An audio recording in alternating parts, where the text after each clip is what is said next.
Hi friends, எல்லோரும் எப்படி இருக்கீங்க? இன்றைக்கி சம்பா ரவை வச்சு ஒரு லட்டு எப்படி செய்யலான்னு தான் பார்க்க போகிறோம்.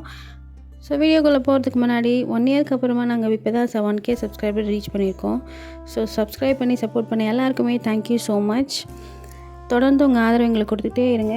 நாங்களும் உங்களுக்கு டிஃப்ரெண்ட்டாக ஏதாவது வீடியோ செஞ்சு போடுறதுக்கு ட்ரை பண்ணுறோம். சரி, இப்போ வாங்க வீடியோக்குள்ளே போகலாம். ஒரு பேன் எடுத்துக்கோங்க. அதில் 2 ஸ்பூன் அளவுக்கு நெய் விட்டு முந்திரி பருப்பு போட்டு ரோஸ்ட் பண்ணி எடுத்து வச்சுக்கிட்டேன். அது கூட நீங்கள் வேறு ஏதாவது ட்ரை நட்ஸ் இருந்தால் கூட நீங்கள் ஆட் பண்ணிக்கலாம்.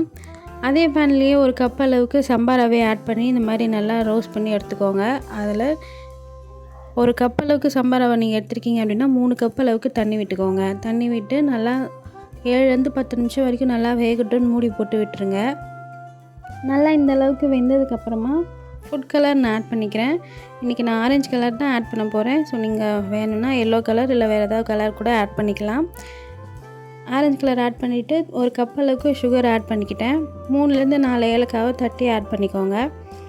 அவ்வளோதான். நல்லா திரண்டு வர அளவுக்கு கிண்டிக்கிட்டே இருங்க. அடி பிடிக்காமல் கிண்டிக்கிட்டே இருக்கணும். ஸோ இந்த பதத்துக்கு வந்ததுக்கப்புறமா நீங்கள் ரோஸ்ட் பண்ணி எடுத்து வச்சுருக்க அந்த ட்ரை ஃப்ரூட்ஸை அதெல்லாம் கொட்டி நல்லா கிண்டி எடுத்துக்கோங்க. அவ்வளோதான்.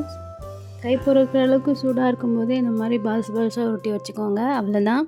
சம்பா ரவை லட்டு ரெடி ஆகிடுச்சு. ஸோ வீட்டில் நீங்களும் ட்ரை பண்ணி பார்த்துட்டு எப்படி இருக்குன்னு எனக்கு கமெண்ட்டில் சொல்லுங்கள். மறக்காமல் எங்கள் சேனலை சப்ஸ்கிரைப் பண்ணிவிடுங்க. தேங்க்யூ ஃபார் வாட்சிங்.